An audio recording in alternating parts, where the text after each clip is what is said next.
mina kabako dɔ d'i ma suratu yasinu kɔnɔ sansan. Cɛ o cɛ y'a kɛ billahi ala ka kuranɛ don n'i y'a kɛ i b'a ye a y'i ta kana ten na dɛ an ka jan ka lamɛn wa ayatun lahumul lardu maytatu ahyaynaha wa akhrajna minha habban faminhu ya'kulun i b'o sɛbɛn siɲɛ 114 i bɛ jigin ka na wa ayatun lahumul laylu naslaku minhu nahara fa izahum muslimun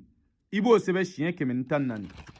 a sabanan filɛ nin ye wa ayatun lahum anna hamalna zuriyatahum fil fulkil mashhun i bɛ nin sɛbɛn siɲɛ 114 n'i ye nin ayatu saba in sɛbɛn siɲɛ 114 i bɛ jija parfum dɔ bɛ yen ko wa dudu parfum i b'o o dɔ ɲini i b'o ni nasi ɲagami i ma n'o hakɛya min sɔrɔ i b'a ni nasi ɲagami o tuma o nasi min filɛ i bolo sɔgɔma o sɔgɔma to i k'a nasi mun i farikolo la wulada o wulada i ka to k'a nasi mun i farikolo la wallahi cɛw bɛ girin e kan musow bɛ girin e kan wa e garizɛgɛ ti jɔ bilen i mana kɛ diɲɛ baara o baara la i bɛ ɲɛ sɔrɔ o baara la maa o maa ye nin kɛ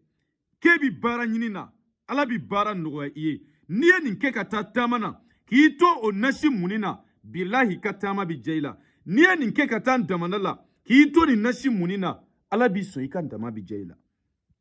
o tuma maa minnu mana kɛ ala ka barika don a la ala k'o kɛ ala ya bonya kama kira kanu ko sɔn sɔli ala rasul nin y'a kabako fɔlɔ ye n bɛ min di kanuɲɔgɔn ma a kabako filanan an ka jan an k'a lamɛn nin sura min filɛ i ɲɛkɔrɔ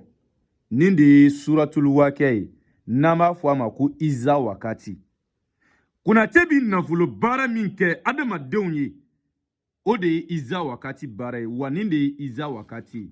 n y'a f'i ye a tɛ tɛmɛ fila kan a laban filɛ nin ye yan donc a dan ye nin fila ye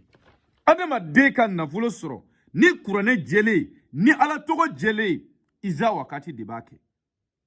maa o maa y'a baara kɛ i mana kɛ diɲɛ mɔgɔ o mɔgɔ ye ala b'i sɔn a bɛ nafolo d'i ma o tuma iza wakati baara an b'a kɛ 30,000 nka i bɛ se ka 15,000 sara fɔlɔ an'i ka sɛsɔngɔ 1,800 an bɛ baara kɛ baara jaabi sɔrɔlen kɔ i kɛlen kɔ k'a dɔn ko n ye iza wakati baara kɛ a baara jaabi la o tuma i b'i ka wari tɔ sara baara in bɛ kɛ nin cogoya de la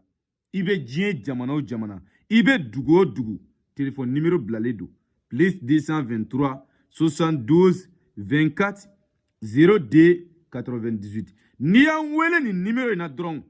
a ka ca ala fɛ i ni garibukɛ bɛ ɲɔgɔn sɔrɔ o tuma baara in kɔni bɛ kɛ 30,000 de mais i bɛ 15,000 sara fɔlɔ ani i ka sɛden 3 sɔngɔ 1,800 an bɛ baara kɛ baara ɲɛnen kɔfɛ i b'a tɔ sara o tuma na maa o maa b'i fɛ ka nafolo sɔrɔ nin baara in de don k'a sɔrɔ i ma sitanɛ baara kɛ i ma boli baara kɛ i m'i sen tigɛ i m'i bolo tigɛ i m'i den di ka kɛ nafolo ye i m'i mansan di ka kɛ nafolo ye i m'i balima di ka kɛ nafolo ye ka nafolo baara kɛ e ye a jɛlen ni ala ka kuranɛ ye iza wakati de don o tuma ne balimakɛ n balimamuso na iza wakati baara kɛ ala b'i sɔn a bɛ nafolo d'i ma maa minnu ka sababu b'a la yara bi ala k'olu ɲɛsin an ma mais maa o maa ka sababu t'a la ala kan'o tulo don kumakan in na yɛrɛ ko ti k'o bɛ ɲɛsin an ma kuma min faamuya o tuma a faamu ko ɲuman ala k'o dan bɛɛ ma ala k'o kɛ ala ya bonya kama sɔli ala rasul haza wasalamu alaikum wa rahmatullahi wa barakatuhu